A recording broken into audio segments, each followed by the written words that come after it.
আজ আমি বাড়িতে কাঞ্জি বানিয়েছি, যেটা এখন খুবই ভাইরাল চলছে সোশ্যাল মিডিয়াতে।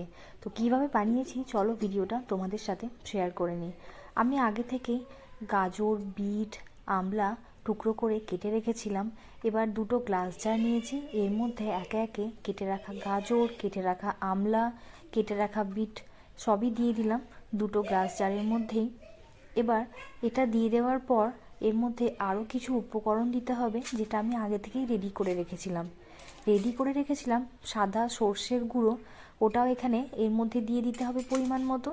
আমি এখানে প্রায় 1.5 চামচ মতো দিয়ে দিচ্ছি। এবার দিয়ে দিতে হবে এর মধ্যে খুবই সামান্য পরিমাণ হলুদ গুঁড়ো, এটা না দিলেও চলে। অনেককেই দেখলাম কাঁচা হলুদ কেটে দিচ্ছিল, তো আমার কাছে যেহেতু কাঁচা হলুদ ছিল না, তো ভাবলাম হলুদ গুঁড়োটা একটু দিয়ে দিই। দিয়ে দিতে হবে বিট নুন, যেটাকে কালো নুন বলে, আর দিয়ে দিতে হবে এখানে পিঙ্ক সল্ট।